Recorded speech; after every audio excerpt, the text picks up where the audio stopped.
एतजाज एहसन साहब, ये तो बड़ा एक माहौल बनाया गया था राना शमीम साहब के एफिडेविट को लेकर, उनके बयानात को लेकर, लेकिन आज हमने देखा अदालत ने तो एक किस्म का उड़ा कर रख दिया। चीफ जस्टिस ने वाज़ेह अंदाज में कहा कि जब अपील दायर हुई तो मेयर जस्टिस आमिर फारूक मुल्क में नहीं थे। फिर ये भी साथ में कह दिया कि साबिक चीफ जज के सामने बात हुई, वो 3 साल खामोश क्यों रहे। तो सर, इस सारी सूरत हाल को मद्देनजर रखते हुए सर, आपको क्या लगता है गवर्नमेंट के इस मौकिफ में वजन है कि नून लीग ने अदलिया के खिलाफ एक मुहिम शुरू कर रखी है और कल जाहिर है मरियम नवाज की बड़ी अहम पेशी भी होनी है, और ठीक इस पेशी से 2 दिन पहले इस तरह के मामलात सामने आ जाना, क्या तमाम तर मामले को देखते हुए आपको लगता है कि अदालत को प्रेशर में लाने की कोशिश की गई है? देखें सोनिया, पहली तो बात यह है कि अगर आप कनेक्ट, अंग्रेजी में कहते हैं कनेक्टिंग द डॉट्स, आप डॉट्स को कनेक्ट करें तो एक सिमिलर फैक्ट कॉन्डक्ट बनती है। सिमिलर फैक्ट कॉन्डक्ट मतलब है कि इस शख्स ने, इस मुद्दों में जिस पे इल्जाम अलग जो है, इसने पहले भी ऐसे ही किया हुआ है, यही इसका पैटर्न होता है, यही इसका तरीक़ाकार है वारदात करने का।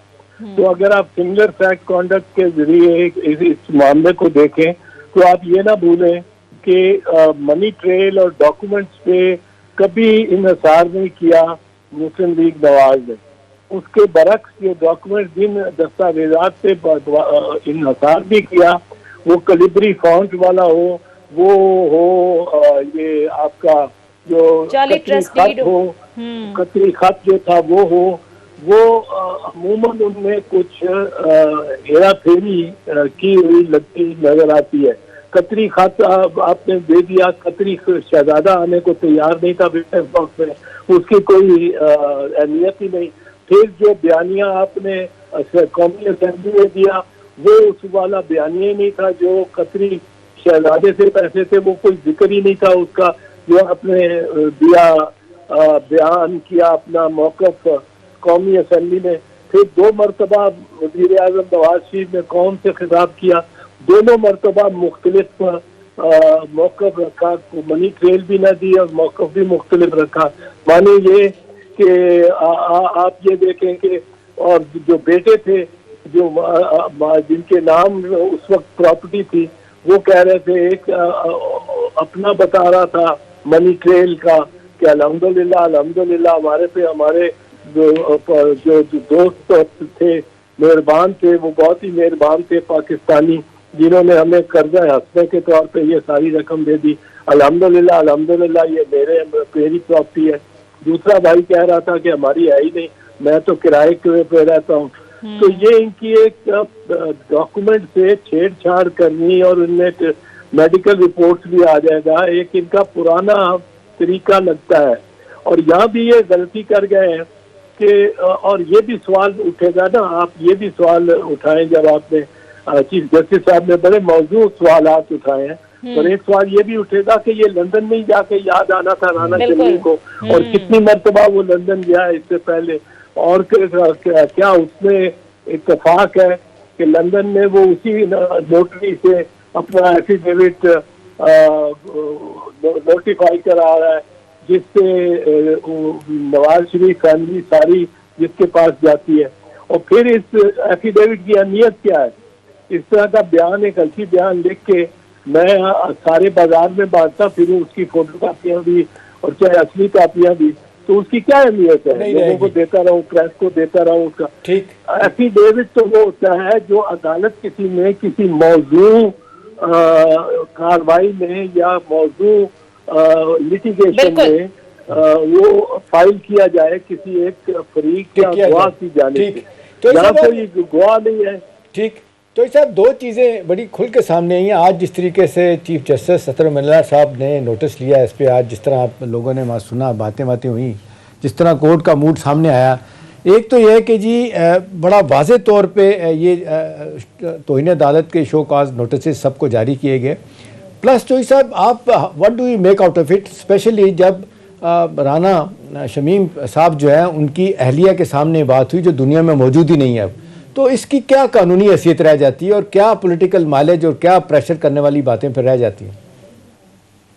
कोई कानूनी हैसियत नहीं है कि बिल्कुल कोई। अगर आप और मैं एक गलती बयान में, मैंने पहले अर्ज किया, मैं लिखूं मन मुअल्लफ और उसको फिर सारा ये कर दूं, मैंने ये किया, वो किया, फलां किया, मैंने ये बड़ा कारनामा किया, वो कारनामा किया, और फिर मैं उसको किसी नोटरी पब्लिक को 200 रुपए दे के वहाँ ये पाउंड में होगा, वो 200 रुपए, 400, 500 रुपए दे के वो स्टैंप करा लूँ, और उसके बाद मैं वो बांटता फिरूँ सारे लंदन में और सारे पाकिस्तान में फांसता फिरूँ। उसकी अहमियत ही कोई नहीं है। उस कागज की क्या अहमियत है? अहमियत तब होती है जब अदालत में कार्रवाई हो रही हो, अदालत में आप फाइल करो और वहाँ हलफ लो, और वो हलफ आपका अदालत उसको एनफोर्स कर दे कि मजाज हो, क्योंकि वो प्रोसीडिंग जो है, जो कार्रवाई भी है, जो कार्रवाई चल रही है किसी एक केस में, मुकदमे में, वो उससे मौजू है।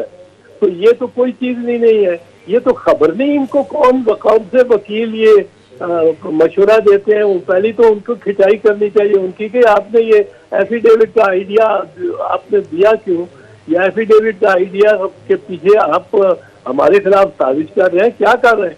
ये तो उनको खींचना चाहिए इनको, तो बिल्कुल, क्योंकि ये तो बहुत ही बेहुदा।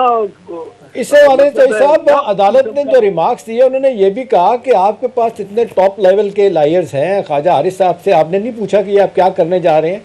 और दूसरा चोई साहब, लोग इसको कह रहे हैं, अदालत ने भी बड़े वाज़ेह तौर पे कहा कि इस तरह की बातें करना तो अदालत और अब में जो समाअत हो रही होती हैं उन पे असरअंदाज होने वाली बात है सारी बातें। तो आपको लगता है कि ये डेलिब्रेट एफर्ट किया गया अदालतों के फैसलों पे और जो समाअत हो रही है उस पर असरअंदाज हुआ जाए? सर, एक जनरल पब्लिक में तो एहतशाम साहब ये घुमाएंगे ना, तो मेरा ख्याल है 6 या 7 प्रेस कॉन्फ्रेंसेस सबसे शायद खान अब्बासी ही कर बैठे, और बाकी हर कोई कर रहा है, ख्वाजा आसिफ कर रहा है, वो दीगरान कर रहे हैं, और वो बयान दे रहे हैं, बस ये हमारे साथ बड़ी ज्यादती हो गई, बड़ी ज्यादती हो गई। और वो जो जज था भी नहीं उस वक्त बेंच पे, और जिसने अब कल या परसों, मेरा ख्याल है कल की पेशी पे, 17 की पेशी पे उन्होंने बेंच पे होना है, वो आमिर फारूक साहब, उनको खराब कर, उनको यूं ही उनकी दिल में एक शक व शुबा डालने के लिए, ताकि वो बैठे ना, वो अपने आप को शराफत में कहेंगे जी मैं नहीं बैठता, मेरा नाम इन्होंने ले लिया, एफिडेविट में ले लिया नाम। ये सारा एक सोची समझी मंसूबा बंदी है, और इनके मतलब है ये तो ऐसी मामले पे तो कार्रवाई इनके खिलाफ होनी चाहिए। असल में मियां साहब की और जो बेनिफिशरीज है इस सारे के, बजाय ये कि एडिटर वगैरह पे हो, ये इन पे होनी चाहिए, इनके फोकस तो इन पे होना चाहिए, कार्रवाई होनी चाहिए। सर आप ये कह रहे हैं, सर आपको क्या लगता है इस सब से बेसिकली गेन क्या करना चाह रही थी मुस्लिम लीग नून? आपको लगता है सर पाकिस्तान में तो तमाम की तमाम जो डिलेइंग टैक्टिक्स थी वो इस्तेमाल कर चुके हैं? आप देखें नए वकील इरफान कादिर साहब भी आ चुके हैं, बीमारियों के बहाने भी खत्म हो चुके हैं। सर आपको लगता है कि नवाज शरीफ साहब जो ज़ाहिर है लंदन में बैठकर पॉलिटिकल असाइलम का केस बना रहे हैं उसको मजबूत करना चाह रहे हैं कि ये देखें जनाब पाकिस्तान में जो हमें सजाएं हुई हैं सारी की सारी जो स्टेट मशीनरी है वो हमारे खिलाफ है, फौज हमारे खिलाफ, अदलिया हमारे खिलाफ, हुकूमत हमारे खिलाफ, तो ये बेसिकली लंदन में भी अपना केस मजबूत करना चाह रहे हैं? बिल्कुल करना चाह रहे हैं, हर जगह करना चाह रहे हैं, पर ये झूठ पकड़ा जाएगा तो पकड़ा जाएगा। अब ये राना शमीम जो है ये साहिवाल का वकील है और हाईकोर्ट सिंध का ये जज बन गया था, और फिर ये वहां से उतरा, निकाला जब गया तो फिर ये मियां साहब ने इसको गिलगित बल्तिस्तान का चीफ जस्टिस बना दिया। अब चीफ जस्टिस बनाया जिसको, ये कोई थोड़ी बरात दी है थोड़ा। अब वहां जाके मियां साहब के पास यकीनन ये मिले होंगे, और वजह कोई नहीं बनती ये राना शमीम की लंदन जाने की खसूसी, और फिर उसी नोटरी पब्लिक के पास जाते हैं जो मियां साहब। अब मियां साहब को किस वकील ने ये मशवरा दिया मैं नहीं समझता, ख्वाजा हारिस या इरफान कादिर या आजम नजीर तारर इस किस्म का मशवरा दे सकते हैं। जिसने मशवरा दिया है उससे बचे। ये तो मियां साहब को मतलब है कि कुर्बान गाह में लिए जा रहा है, और ये फंस गए मियां साहब इसमें। चले दूसरे अल्फाज में तो ऐसा फिर ये बात हुई कि ये मौजूदा हमारा जो जुडिशल सिस्टम है उस पर ये अतम एतमाद करने वाली बात है, और साथ ही ये भी फरमाइएगा कि आपको क्या लगता है कि ये मौजूदा सियासी मंजरनामा जो इस वक्त है इसके असरात उस पर भी पड़ सकते हैं? इसमें जो मौजूदा सियासी मंजरनामे पे तो बहुत मतलब है, मियाँ साहब के साथ मतलब है ये कोई अच्छी नहीं किसी ने वारदात की, ये तो बड़ा जख्म लगाया है, किसी ने अपने लगने लगाया या गैर ने लगाया कि इतना। पहले आप कतरी खत पे मतलब है गलत बयानी कर चुके हैं, फिर कैलिब्री फॉन्ट आपकी पकड़ी गई, वो गलत बयानी आपकी हुई, फिर आपने कहा ये है वो दस्तावेज सारे सबूत जनाब स्पीकर, वो कोई एक सबूत नहीं पेश किया। फिर जो डॉक्यूमेंट आप पेश करते हैं वो एक दो वकला थे लाहौर हाई कोर्ट के, नाम मैं नहीं लेता हूँ, जिनके बारे में 2-3 थे, जिनके बारे में सुप्रीम हाई कोर्ट ने ये रिपोर्टेड फैसलों में कहा हुआ था कि ये अगर इनका कोई दस्तखती दस्तावेज आए जिसकी इन्होंने तस्दीक की हो तो उसको दोबारा देखना लाजिम है दफ्तर पे और तहकीक करना और बुला के पूछना। ये उस तरह के इनकी तो इन पे तो एतबार ही उठ जाएगा अदालतों का, और अदालतों का नहीं उठेगा, लोगों का नहीं उठेगा, फर्क को नहीं उठता, क्योंकि अदालतें भी तो जज साहिबान इन्होंने बड़ी करामात की नहीं है।